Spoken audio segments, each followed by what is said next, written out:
With the AfriCell Mix bundle, enjoy loads of SMSs and data at the most affordable price. Enjoy 40 megabytes and 100 SMSs for $10. Enjoy 100 megabytes and 400 SMSs for $25. Enjoy 250 megabytes and 1000 SMSs for $50. Enjoy 750 megabytes and 2000 SMSs for $100. Enjoy 1.5 gigabytes and 3000 SMSs for $150. Rec! All valid for 30 days. To activate the AfriCell Mix bundle, dial *120# and select 6.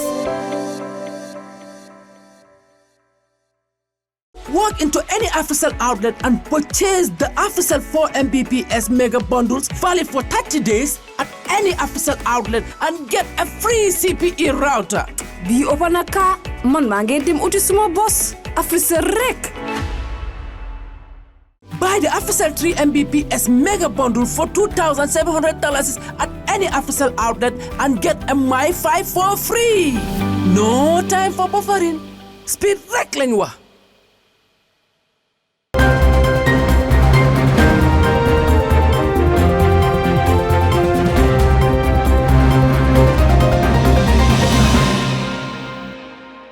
Hello and welcome to the Star TV Newsroom, broadcasting from our studios in Serekunda.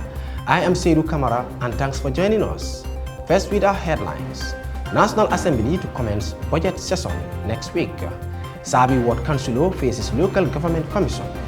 Gambia passes MCC FY24 country scorecards.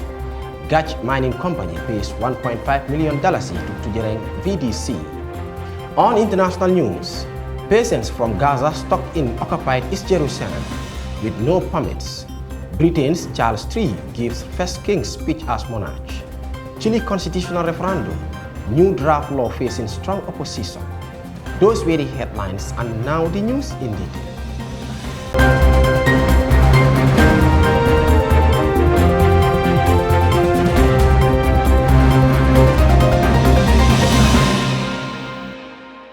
The National Assembly of the Gambia will on Monday commence its fourth ordinary session in 2023 legislative year.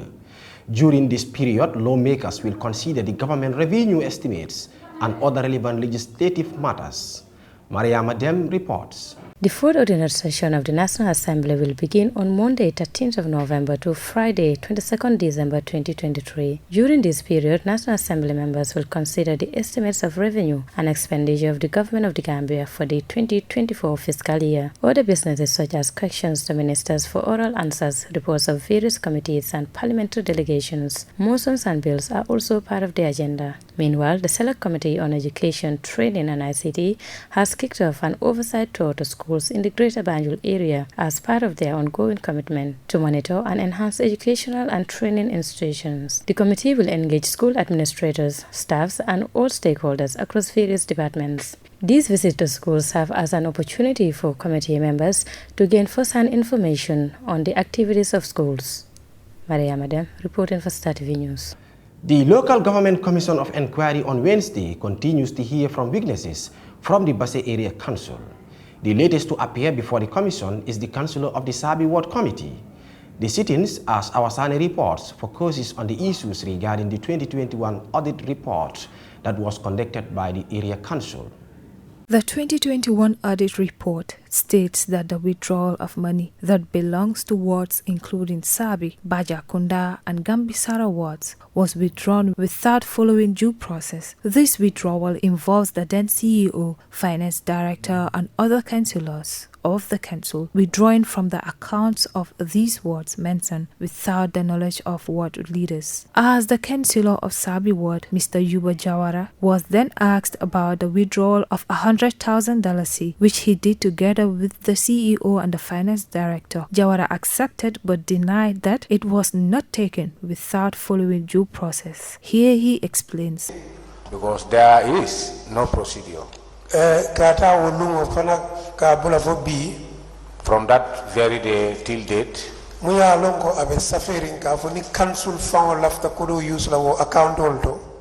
which is written to say if council want to use monies from those said accounts, that is the procedure we should follow. ya landi wodo da mankang ni wodo be konota la wakautot. Apart from the procedure that is laid for the ward, if the ward need monies to withdraw from the bank. What is the procedure laid down if the ward wants to withdraw monies from the account? Ako nun kabiro sotota wala tundu lafte la kodo bondi la bank. Ako sila jumare biji al kamen samba. Okay, sila jumare ndekata. Excuse me. Ndeka silo munta. The procedure I take. Wala mnyenti ko janinga kodo withdraw any ward development committee no sotondile nina ward committee members all nga request of finance fele nga make sure finance executive members all your request was sign to show that they authorize the payment. My way that I use whenever I want to withdraw monies that of the community, what I normally do, I call the meeting, community meeting. There we write a request, and from there we call the councillors to assure them that, or let them know that we want to withdraw the monies from the community. Jawara continues that the corruption is caused by the General Council for not following how other people from the council withdraw from the accounts, as other councillors withdraw money unilaterally without any rule set by the council. When Council Gomez asked him the steps that the finance director and the CEO should follow whenever the need arises. Because personally, in a template order, me myself personally, I made a template can submit to General Council, which I submitted to the General Council. Kafo, the financial disbursement system in the area council. To say the financial disbursement system in the council. Qualification also. I have no qualification. But my understand is a proper way. But I don't understand that is a proper way. Because there is nothing like vote control system today. Because there is no vote control system therein. Budget 10. All what you said about this budget is just like budget today. There's no budget. The monies are taken to the banks. Spend. The way that is monies are spent. Budget control. The budget is never controlled. For instance, you know, your budget. You need a timeline. You need to have a timeline for it. Major projects, capital projects. Major projects, capital projects. Livelihood projects. Livelihood projects. Support votes. Support vote. They need to have time. Like for example, is from January. For instance, like from January to March. To March. Maybe me focus la major project only. Maybe our focus will be the major projects. Project any request nada. But any project request that came. Livelihood project. And that is a livelihood project. But for money, we should not spend money therein. Then as it starts from March. Then it starts from March. Maybe June, July. Maybe June, July. I'll see support. We can take support. Then by end of the year. By the end of the year. Then I'll see livelihood project. We can implement the livelihood projects. If you ask me, that is the way it should be. I don't time to draft. And myself, I took time to draft that. And I not present to the General Council. And which was presented to the General Council. But an enemy follow. But that have never been followed. So my own thinking, if you ask me how the money should be spent, and the control system, it needs to have a control system. Mr. Jawara said. Furthermore, Jawara disclosed that he is the only one who drafted the standing order and brought it to the General Council to show that the proceeding that happened is wrong, adding that there is no fair debate among the people, likewise no ethics committee. In his testimony, Mr. Jawara shed light on the complexities of the money withdrawal process involving the CEO and other council members, further adding that to the ongoing inquiry. What did they say they needed the money for when they approached you for it to be withdrawn? Ako sa follow alafte dame fa wala ko di mo fulo ka bri futa tema ite ko dingo membe sirin ten ye mune fo ko wala mi la suloti pour kalta aleta ko do bondi. Okay, Imoflo man nankang the same time. Both of them appear to me at the same time. Imoflo man nankang. Okay, both of them did not appear to me in the same time. CEO Leon call. I was called by CEO. akonye ko project kol mulbe council bulo. He said to me that the projects that are on the council, nyanda wolle finance la nyanda bagasol sanna pour ka wodo ko le complete. we need to buy goods to finance. We need to finance that projects by buying goods to complete those projects. Aya fonye ka fo pavement project go be kerine anin council kono because nga office extension all fole. He said to me that there is a pavement project and council too, we have some renovation therein. Mul nyanda finance la. Which are to be financed. Because project wall nun come aliaje nyame procurement buka follow. Because of, if you see the projects as you see, the procurement is not followed. Council fawale ka kodo tay ka bagasol sa e ka whole project wall implement. It is council themselves who used to take monies and go and buy the items and complete or use the project. So was situation auto pour ka bagasol sang ka project wall implement under them, not to give it to a contractor, but it tell them will implement ka. But that is the way they take monies, as I said, to buy items to implement, not but they themselves implement. That is the reason. Because I know that is something that we know we the General Council have approved it. And these monies in this account, they were there for 2 good years, we did not spend them. And if you ask me about why it is there for 2 years, I will tell you the reason why. But because of project okay, fine.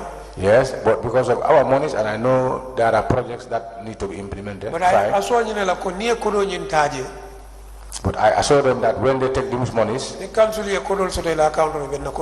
whenever accounts have monies in the accounts, they will reform. This investigation seeks to uncover the extent of financial irregularities within the Basse Area Council and the factors contributing to these alleged discrepancies. This commission will continue to gather testimony from witnesses to ascertain the truth behind the 2021 audit report findings. For Star TV News, I am Awasane. The Millennium Challenge Corporation today announced the release of its fiscal year 2024 country scorecards. More in this report. These scorecards play a crucial role in the Millennium Challenge Corporation's competitive country selection process, determining the eligibility of countries to develop a 5-year grant agreement known as Compact. Out of the 80 countries scorecards evaluated by MCC, 25 countries, including the Gambia, successfully passed. The Millennium Challenge Corporation scorecard encompassed 20 independent, third-party indicators that assess a nation's policy performance in key areas of ruling justly, investing in people, and economic freedom. A significant aspect of the Millennium Challenge Corporation Compact is to support the utilization of the River Gambia for both ecotourism and transportation. This initiative aims to revitalize the River Gambia, ultimately reducing transport costs and increasing revenue from tourism. Meanwhile, in December 2022, the Millennium Challenge Corporation Board of Directors selected the Gambia as eligible to develop a compact. Millennium Challenge Corporation and the government of the Gambia signed a $25 million threshold program to support the country's biggest constraint of economic growth, the unreliable and inadequate supply of electricity. For Star TV News, I am Hadijaju. The Gaj Mining Company has over the weekend presented a check of $1.5 million to the Tijaran Village Development Committee as royalty. Maria Madem picks up the rest of this story. The payment of the $1.5 million is part of an agreement between the company and the community of Tujarang. This entails 5% of the profits from the company generated by its mining activities to be given to the community. The event happens on Sunday, the 4th of November 2023 at Tujarang. The CEO of Gaj Global, Abubakar Jawara, said the payments serve as a testament to Gaj's commitment to protecting the environment while performing their work. Mr. Jawara also thanked the community for giving an open arm to him and the company. The governor of the West Coast region, Usman Bojang, said the donation to Tujarang is a voluntary contribution from the company out of their own will to share their revenue with the community. He further acknowledged the Gaj CEO's dedication to giving back to communities. Meanwhile, the Village Development Committee also expressed satisfaction with their partnership with Gaj and hopes such gestures continue. Maria Madem, reporting for Star TV News.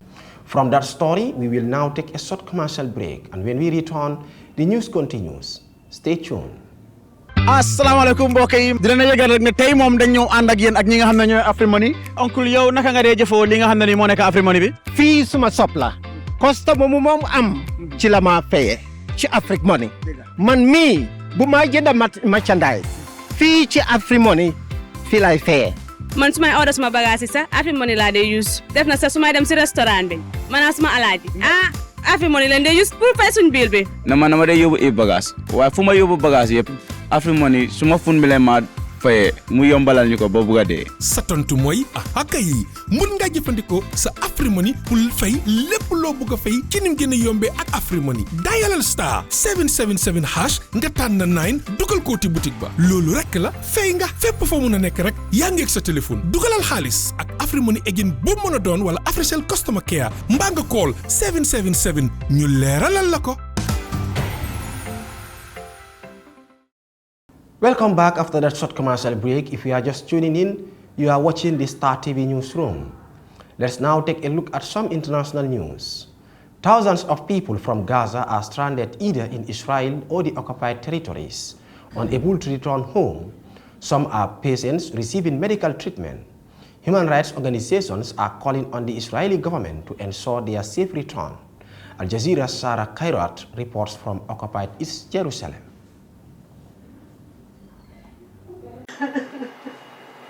This grandmother cries, recalling the day Israeli forces arrested her and confiscated her identity card. She doesn't know if she'll be able to return to Gaza anytime soon. Do they want me to be without my family? I swear I'd kill myself. Or do they want the boy to find his own way home? Her grandson sits by her as she explains how Israeli forces arrested 11 people from this hospital in occupied East Jerusalem for overstaying on the Israeli permit that allowed them to leave Gaza for medical treatment before the war. For 2 hours I was interrogated. The officer told me they'll send us to the West Bank, but I started screaming that I won't be separated from my grandson. Israel has accused them of hiding in the hospital illegally. Patients and their relatives told us they've been left stranded with permits that expired after the war started. This is the number. The hospital director says he notified Israeli authorities in an attempt to get the permits extended. Because of the war, they are not able to go home, and some of them still in treatment. Some of them finished their treatment, and they all of them they are now in trouble because they are not allowed to go to Gaza, and where to go with them. Israel's 17-year blockade on Gaza has forced people to seek medical treatment in hospitals outside the Strip. Israel controls who enters and who leaves, and since the war, it's detained thousands of them or sent them to the occupied West Bank. Some of those expelled from Israel last week have told Al Jazeera that they were arrested and tortured for no reason after Hamas's attack. This hospital is funded entirely through charity, with 70% of patients from occupied West Bank and Gaza. But most of them are too terrified to speak to us about their experience or that of their families for fear of being arrested by Israeli forces. We are living but not living, is what some have told us. The old, the young and the newborn caught up in a war that has no end in sight. Sarah Khairat, Al Jazeera, occupied East Jerusalem. It was a day of pomp and ceremony in London for King Charles III.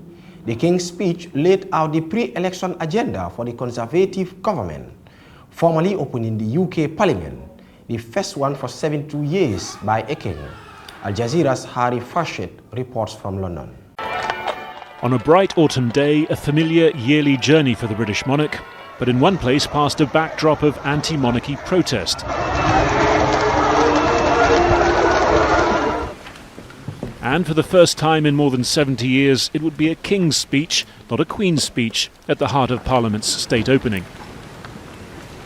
It is mindful of the legacy of service and devotion to this country set by my beloved mother, the late Queen, that I deliver this, the first King's speech, in over 70 years. There was interest in how a king who as prince campaigned on environmental causes would handle announcing the watering down of parts of the government's carbon net zero programme. This bill will support the future licensing of new oil and gas fields, helping the country to transition to net zero by 2050 without adding undue burdens on households. Among the 21 bills set out, plans to toughen the criminal justice system, reform rules for landlords and renters, and introduce a year-by-year raising of the legal age for smoking. As the pomp of the first King's speech since 1951 comes to an end, time for its content, the government's legislative programme in the run-up to a general election, to be debated. Taking long-term decisions to build a brighter future for our country. With the Conservatives 20 points behind in the polls and that election a maximum 14 months away, the government is focusing on its criminal justice reforms, promising greater community safety. The main opposition Labour Party has branded the programme gimmicks, division and more of the same. Harry Fawcett, Al Jazeera, London. Chileans will be returning to the polls next month to vote on a new draft constitution. It seeks to replace the current law, which was written under a military dictatorship. But the proposals are already facing strong opposition. Al Jazeera's Latin America editor, Lucia Newman, reports from the capital, Santiago.